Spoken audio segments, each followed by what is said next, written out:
HP Media. Yesu tanga pesa kibongo. Alléluia. Amen. Nzoka abombeli bango abombeli bango na date, abombeli bango ke processus ese bandi. Donc ndenge tozolia la boye makambo esili. Mais abombeli bango te po ayebisa bango lobi ndenge nazolia na bino boye lipa. Ndenge naomela na bino pe 20. Na olia su na bino lipa te. Esili.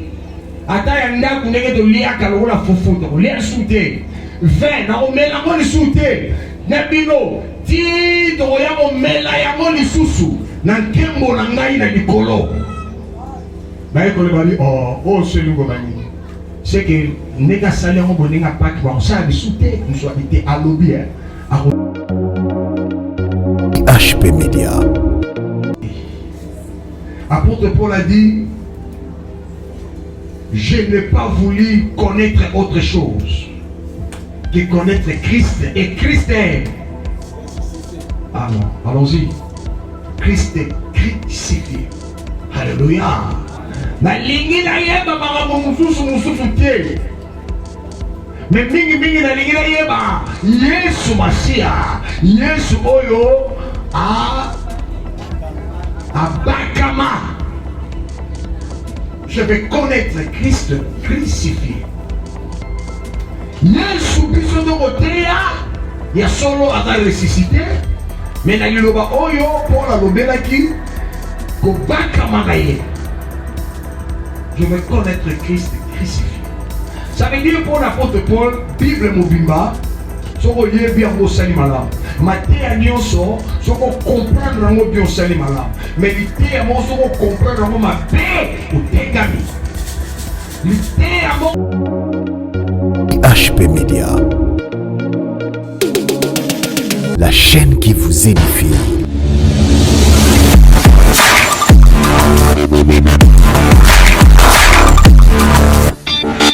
extraordinaire.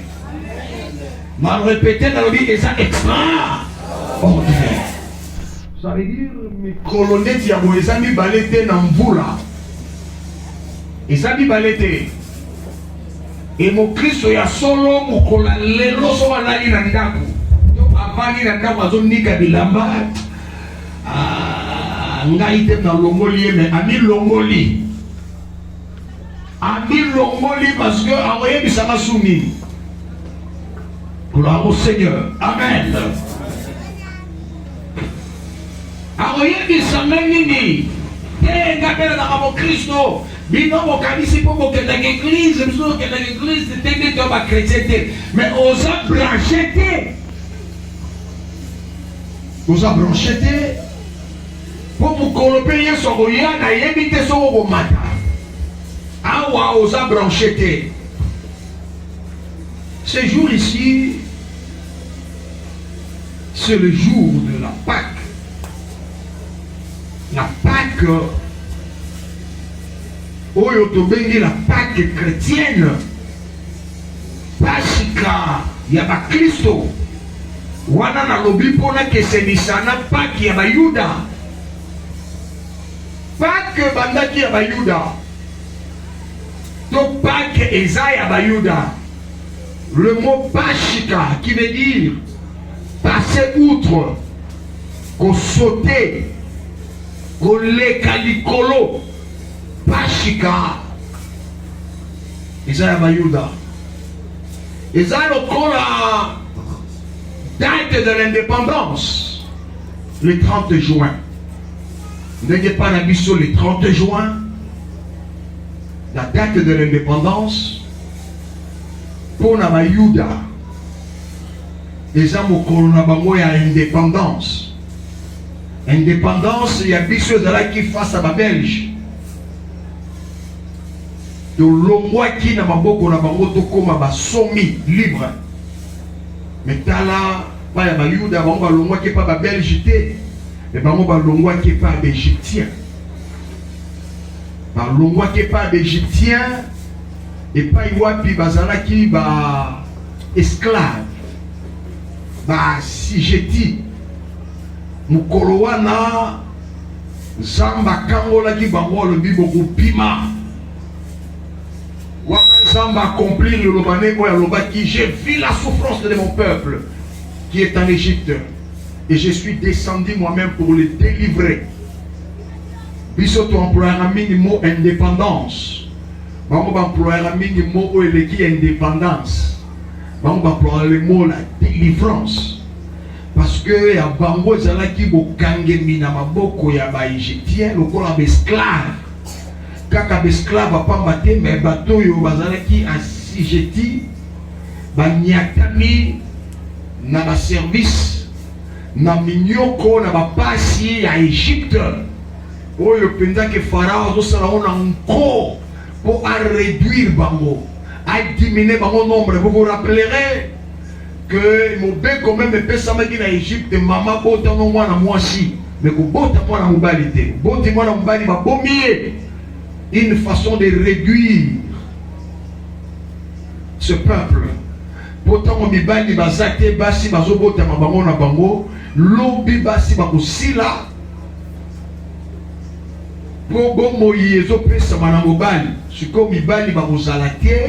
donc c'était l'anéantissement total de la race. À part Mignon Kolia Misala, c'est la délivrance. J'ai vu la souffrance de mon peuple et je suis descendu pour les délivrer. Près sur l'odeur. Nazo c'est la chante ba mata.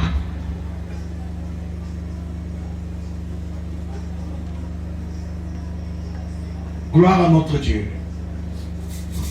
Amen. Amen.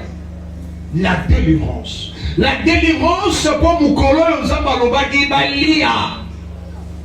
Babomba mwana ya mpate Moukolongo. Bazwa makila bachana lenton. Balia nyamaolo entre les deux soirs. Yakotelema. Bakanga déjà mikaba. Balata déjà basanda na makolo. Po bazo bima bazo kende e mukolo mone nza bazo lo balobi mukolo lelo bo benga yango premier jour bo benga yango anobi bo benga yango nini premier jour bo benga yango premier jour du premier mois de l'année. On dirait Nzamba bandina bango histoire na sika. Adi lelo a bozulia. Mwana meme awa ndako nyonso ezolia mwana meme ezoko kamata makila ezoko tia na lenton ezapo nganzambe na bobeta mukonda do beta fingu ya suka. Frapo nazo beta ezo kabula bino na ba Égyptien. Nangambo na baona osa nini nazo boma. Nazo ya lokola molimo ko boma sikoyo. Na ko bomela bino banguna na bino. Alors ndako nyonso ezala na signe ya makila. Potango ange nanga ya ko boma agoya. Aye bandako ya mwana na Nzambe. Aye bandako ya Muyuda na signe ya makila na leto. Il faut encore de plus, il y avait consigne. Consigne oyo soyo respecté ya mote matelio liwe bokote. Consigne nini? Tia makila ya mwana meme na leto. Il faut souligner les sangs makila. Ce jour-là, la mort balayait toute l'Égypte. Liwa ils ont combola Égypte nyonso mais ils ont salanini ils ont sauté bandako mususu ils ont sauté bandako yo makila na mwana na mpate ezalaki ils ont sala oyo tobengi kombo pashika ils ont sauté na tongo lokola ya boye tika Nzambe Nanzera na Yesu Masia atia makila na elongi na yo makila ya mwana memete mais makila ya le Seigneur et Sauveur répandu sur la croix malgré la mort va couvrir toute la terre mais la mort est comme pas na yo sanini et sauté et comme pas na yo sauté yo que tu es le dépendant, le partisan, le participant de la Pâque. Et sauter. Alors nous collons le côté qui partout. Bazo ganga partout, bazo lela partout en Égypte. Nous avons bazo beta famille nyos. Mwana nyos wa liboso zo kufa. Mwana nyos wa liboso mobala zo kufa. Mais ce que comme na porte à Moyuda, et tali, ni wetali o eza makila na mwana na pate, et sauter. Alors, on a vu que date wana Nzamba bengi yango premier jour, ça sera le premier jour pour vous. Pour vous, bango banani bayuda o bazwa ki consigne ya kotia makila, bayoka yina nzambe batie makila, kufe koti pana bango te. Deuxième consigne à lui, mukola lelo, bo benga mo premier jour. Premier jour de votre mois, il y a Sansa Nabino, il y a Yambo. Na lobby, c'est comme si nous avons bandi na bango via Sika. Aou. Wane zaraki nango calendrier ya ba égyptien. Sansa nini nga na yebite. Mbula nini na yebite. Mais ça ba lobby na mbula na simbite. Alléluia. Mais eloko na simbe za Sansa. Sanza oyo e bandi pa na bino lelo mokola liboso le premier jour du mois de Nissan. Le premier jour du mois de Nissan, bonzo benga lelo 1er janvier. Est-ce que moi dans sa mémoire vous comprenez? Lelo bonzo benga nini 1er janvier. Né to samedi boye, to samedi po et ça 1er janvier. Dans le bureau, c'est la première heure. Mais il y a des pasteurs, le 4 avril. Oui, le 4 avril. Si vous avez un calendrier, vous avez un calendrier, vous avez un calendrier romain. Oh, il y a janvier, février, mars, avril, mai, juin, juillet, août, septembre, octobre, novembre. Mais Nzambe akuti yo nanga le 4 avril habité. Makamna mama etaningate. Yo benga mokola lelo le premier du mois de Nissan. Alléluia. Benga ngo le premier ya Sanza ya Nissan. Nissan ça veut dire pour Nzambe Sanza ya bande. Lokola janvier. Donc awa tozo fêter boye pa ba Yuda et ça bonne année na bango. Est-ce que moi Nzamba zo landanga? Et pas eu des arts. Bonne année là-bas. Na utoloba ezaleti le 30 juin na bango, jour de l'indépendance, to benga jour de la délivrance. Mais ils appellent en même temps le premier jour de l'année. Ça veut dire le 1er janvier na bango. Bonne année na bango. Na ucha ya bango po banda kuna biso na ba calendrier mususu. Toza na calendrier romain. Bango bana na calendrier. Alléluia. Pendant un calendrier juif. Calendrier juif. Ton calendrier va hébreu. Et que c'est un calendrier romain. Kuna lelo bonne année. Et dans l'émission l'année. Et dans l'émission de l'hôtel, ils ont un Yuda. Ah, et ils ont la biso parce que notre Jésus, un jour, il y a bonne année na bango, et il y a délivrance na bango. Il y a peu de Moyuda, à ici ba yekona lobi, aller dans la ville. Non. Ma disciple va retourner encore au Seigneur, où veut-il que nous passions la Pâque? On lui dit qu'il n'y a pas si il n'y a pas une ligne. Il est sur la ville à Mangobokeni.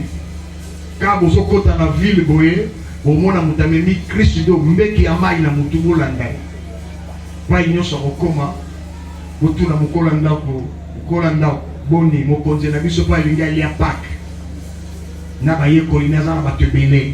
Pas une ligne bongisi pour y aller à Pâques. Pour moi, la mouton a boyate, akolakisa bino une salle bien meublée esika ebongisami malamu wana nde bokobongisela ngai esika tokoya kolia Pâques. Alléluia. Mukolo yango Yesu azolia Pâques ekeseni na bayuda. Amen. Bayuda banayina biloko baliaka mukolo wana. Mukolo ya Pâques ndeti ya lelo boye pa bayuda. Alléluia. Okokuta kuna nyama na mesa ya makila batumba. Okokuta kuna ndunda ya bololo.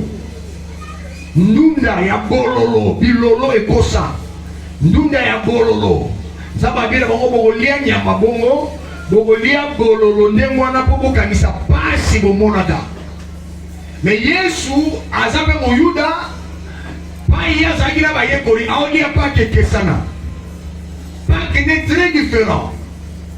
Nabi que pache que ça dit qu'on sauter. Coupa et sauter yo, mais pas que comme repas qu'on lia. Mais mon colon Yesu azolia et que ça n'a pas eu d'agnos. Awa vani na ba yekoli na ye 12. Toto ba malamu 11.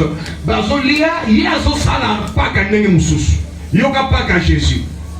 Biloko mi bale na mesa. Et pas Jésus, lipa na 20. Wapi matiti tondunda bololo etali ete. Yako kanisa bapasi bakoko bamonaki na Egypte etali ete. Bo wapi nyama oye biki saka nyama ya meme oyo makina nango ekreaki pashika na mesa Yesu esate. Pourquoi il n'y a pas? Pourquoi il n'y a plus l'agneau? Jésus a kamati à l'obio, agneau exalté. Ceux qui, oh, Yesu, le pas qu'on pia, quand nous sommes à moi, même bisopé, tout tient la messa. Et ça dit, yanga moi na même yéyo. Yanga moi na même la lipa. Oh. Ndunda bolo les exalté. Les gens la place à waté. Yanga ndunda bololo, vino. Ariboke musika. Abuki lipa apesi bayekoli abi lipa oyo ozolia oyo eza nzoto na ngai. Alléluia. Oyo eza nzoto na siko mwana meme oyo apikisaki batu kosote pashika Yesu abi nakotyango lisute po meme déjà azolongwa lelo nga mona o remplacer. Est-ce que moi naza bazo comprendre nga? Jésus-Christ a dit même dans mes soutien pour nous remplacer. Même nazo pesa bino nzoto na ngai sikoyo. Bolia nzoto na ngai yangoyo. Et dit autrement même na nga bolia yeyo ndo yangai nzoto na nga mo meme na pesa ko pona bino. Asilisi akaboli bango vino. Abi bombela. Oza makilala. Nangai makilo sengele ki batia na balekto ekomi makile ya bomela. Resolode ekomi ya bomela. Et asukisi bongo talobi bosala kaboye bona kokanisa ngai. Abi bosala kango yango nyonso bona kokanisa nga. Lelo toto sala yango parce que nous respectons la consigne. Tosimi mibeko, tozotosa mibeko. Tozotosa maloba na nkolo. Tozotosa o Yesu alingaki tosala. Soki aliaki Pâques na bayekola soki ka ndenge wana mbele biso pe tosala bongo, tosuka esila toteyaka kaka. Mais lokola lobaki tosalaka yango, alléluia. Yango tosalaka yango, tosalaka sainte na mokolo monene lokola pe ya boye. Ya pasika, loba amen. Mais pasteur, le pas que tous liés sainte sainteté.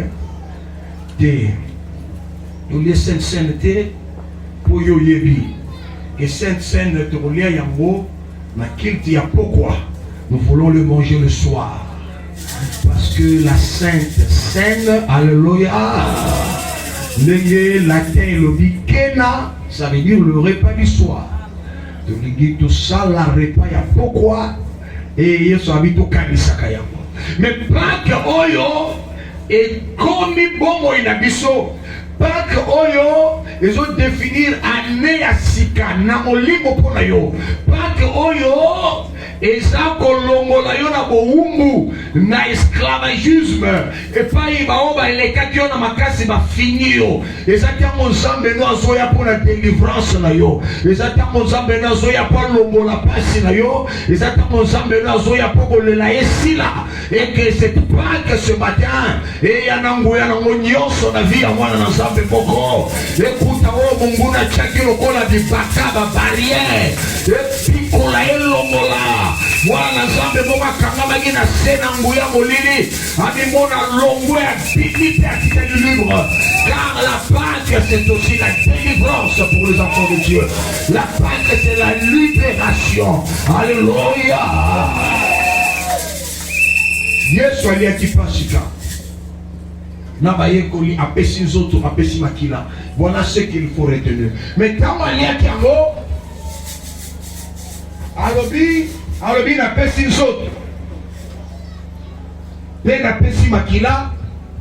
Na bandi disciple mo alinga batuna wapi nzoto olipa tolia wapi makila mo vin tolia yango na konta lipa.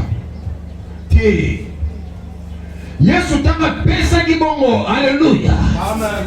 Nzoka abombeli bango abombeli bango na date, abombeli bango ke processus ese bandi. Donc ndenge tozolia na boye makambo esili. Mais abombeli bango te po ayebisa bango lobi ndenge nazolia na bino boye lipa. Ndenge naomela na bino pe 20. Na olia su na bino lipa te. Esili. Ata ya ndaku ndenge toliaka lokola fufu tolia su te. 20 na omela ngo lisusu na bino ti toya omela yango lisusu na nkembo na ngai na likolo. Bayekole bali selingo bani c'est que ndeka sali yango boninga paki ba osala lisusu te nso ite alobi akolia lisusu lipa na biso lisusu te. Nzoka pa ba yuda ndenge biso tolia fufu ba balia nini lipa. Adia olia lisusu na biso su lipa te. Nous sommes tous c'est que les belles abandonnés les sous de roco les asuka aliebo ekangeli bomu béton et sili alobini abia olia les sous les pâtés na mabela wati aolia mo likolo butu wana. Alléluia. Ishida saraki retard aye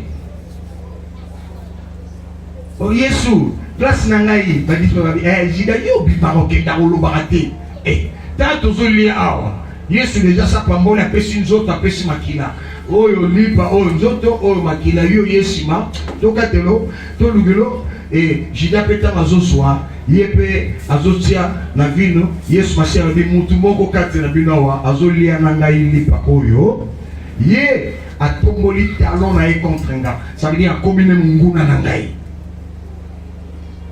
Mais Yesu abatisa lobi esengo na mona na moto po azokende ndenge ekomamaki na mikanda tina na ye. Mais mawana nzela ya moto oyo ya kozala livre. Alléluia. Tango Yesu alobi moto moko azolia na lipa jida yepa kati pe lipa Yesu asisi kotia na vin azolia yepe akati pe atiepe na vin yepa azolia. Bible lobi na l'air wana satana kote de jida pimi aki okutuka bakosomba Yesu.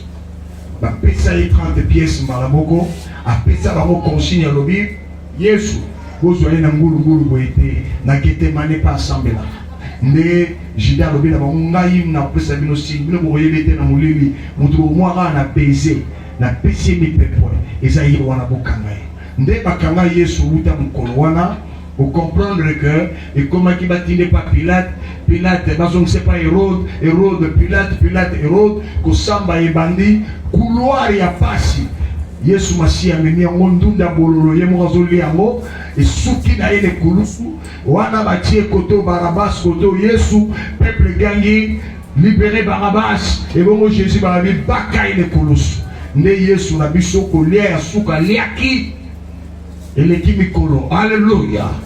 Eleki mikolo misatu azotambola bongo na kosamba aliaka lisusu te ti suka na ye batie sur la croix aliaki lisusu na bayekoli te kolia ya Pâques yango wana Alors le loyo paki ya Yesu esukeli na liwa akufi sima mikolo misato asali nini asekwi mais ye moko déjà mokola nzoto si akabulaki lipa abi oyo eza nzoto nanga oyo bozolia napesi yango mpona bino akabulaki vino abi oyo eza déjà makila nanga makila ya bomoi ya seko esopani mpona bino etala geste oyo esalamaki liboso ya mesa pratique nango yango oyo alleluya pratique nango yango oyo Yesu azokufa sikoyo mpe nsima mikolo misato aza kosekwa.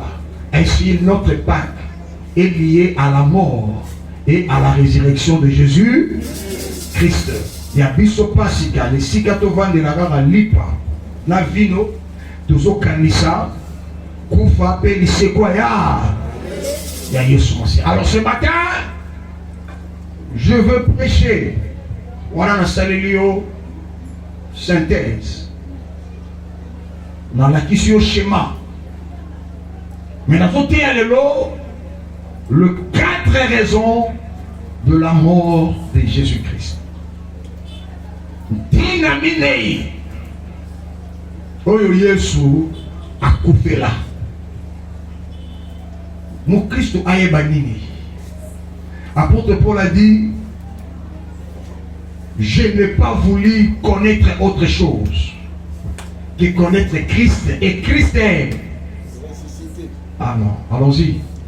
Christ est crucifié. Alléluia.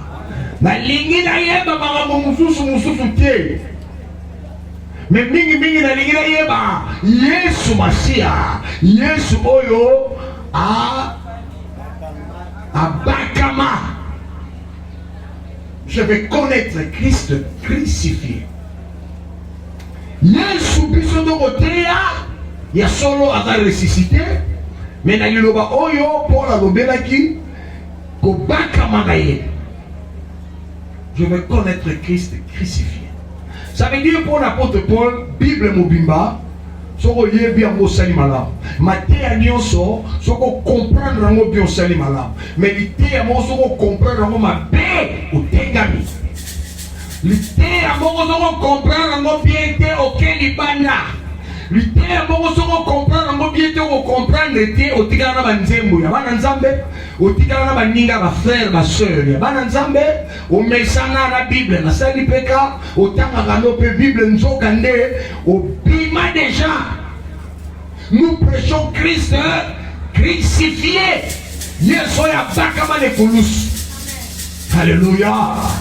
Mais comment on a le Bible pasteur ceux qui ne consomment aza occultiste mais comment atteindre bien mama Yesu atteindre la malamu mama Yesu moi ben la limite il faut kumbisa Yesu mais toi il bien aza occultiste mais c'est la Bible mais oui ne t'étonne pas dans l'occultisme on prêche Jésus alléluia la Bible ne t'étonne pas dans l'occultisme on prêche Jésus. On prêche Jésus.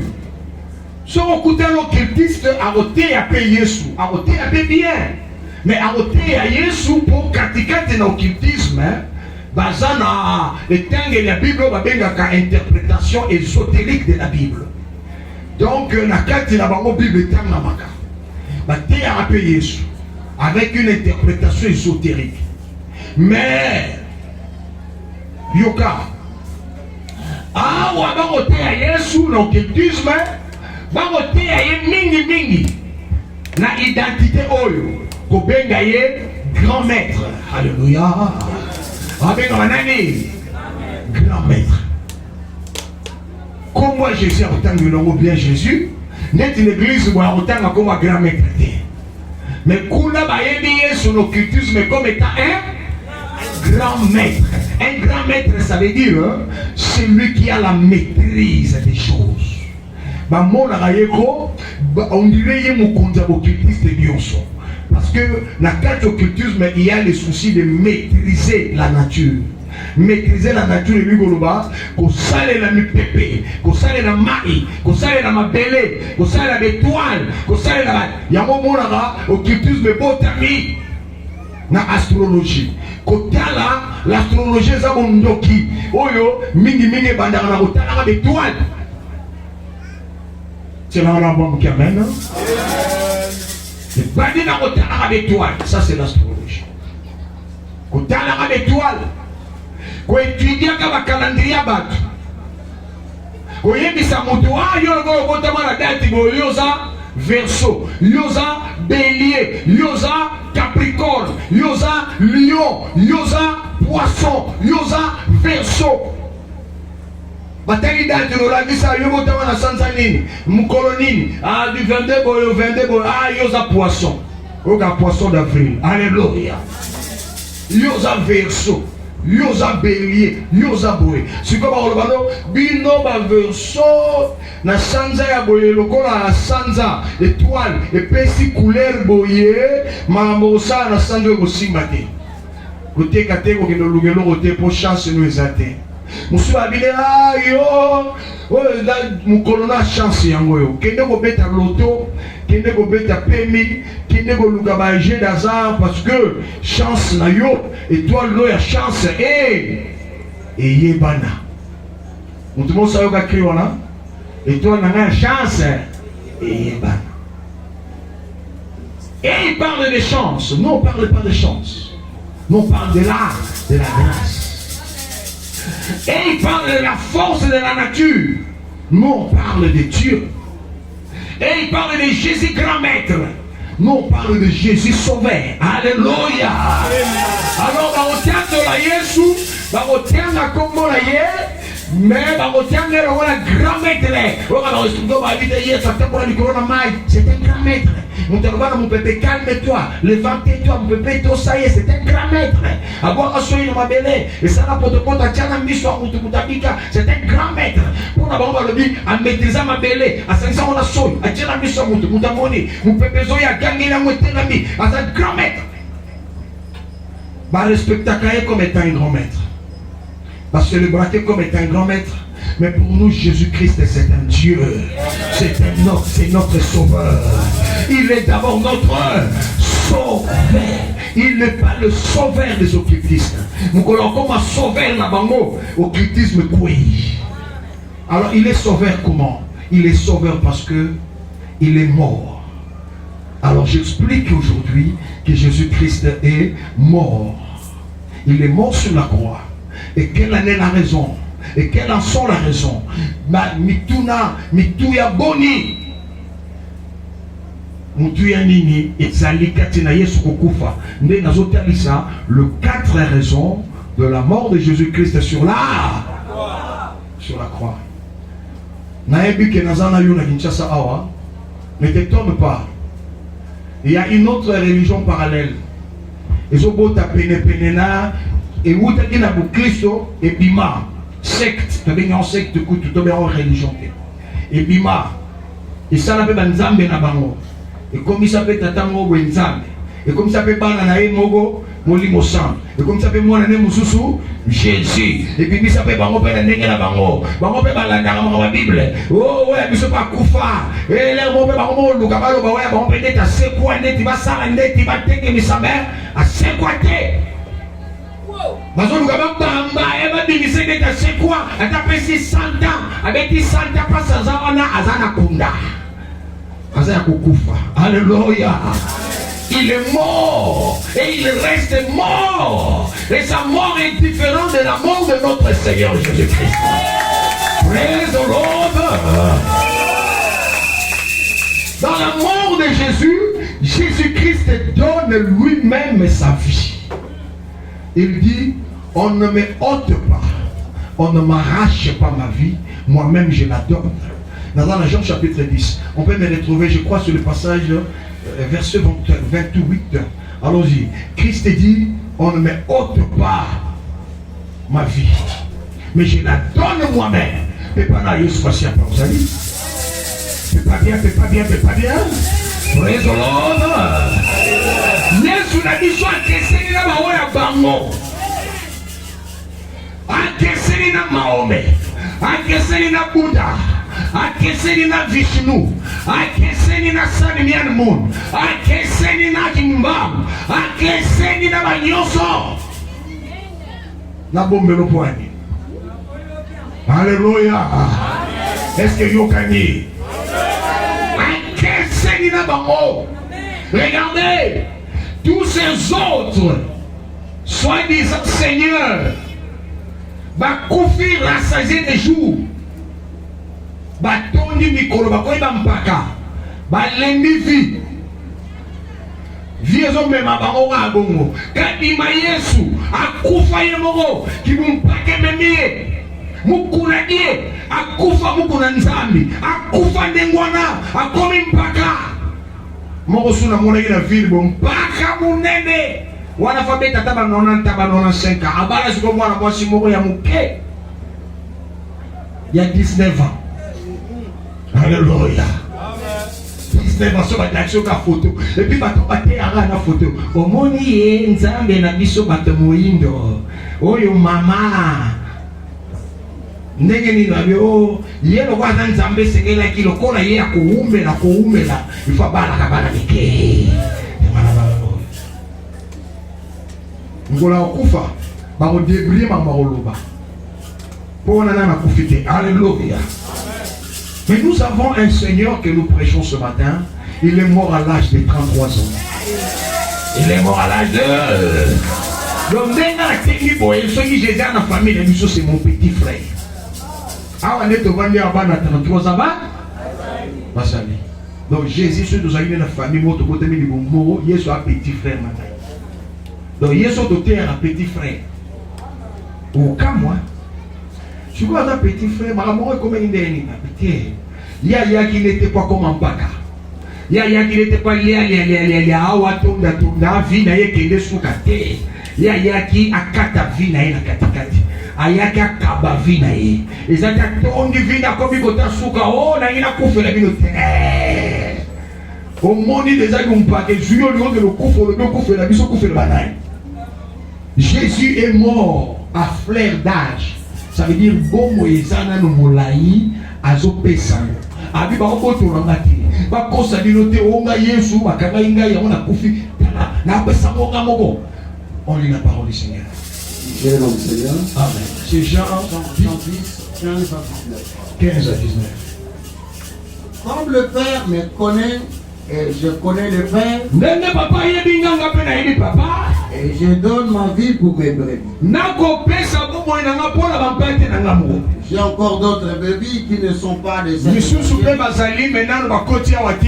Celles-là, il y aura et en cette berger. Le Père m'aime parce que je donne ma vie afin de la reprendre. Papa se pelaka ngai na Yesu papa alors se pelaka pongai na pesa ka vie na nganga moko na pesa vie na nganga moko pe ngamo pe na bidinga o récupérer. Personne ne me l'ôte. Mutu moko zo longola nga vie na ngati. Mais je la donne moi-même. Mais nazo pesa bonga moko. Parole du Seigneur. Amen. Acclamons la parole de notre Dieu. Personne n'a parlé comme Jésus-Christ de Nazareth. Tous ces prétendus messies du monde, ils l'ont devenu par accident, par hasard. Si à Koufa Kimbango, il ne peut pas y avoir une publicité, il y a une nzambe te makabo à la simo, ba komisa nzamba sutuka. Parce que ba tambola ni ba nyangi na ba yoka yete na monoro ko publicité ko lo ba kenga. Na ko kufela bino, ngala za nzambe ngala ta publicité ezake. Et ya ko pima na sima. HP Media, la chaîne qui vous édifie.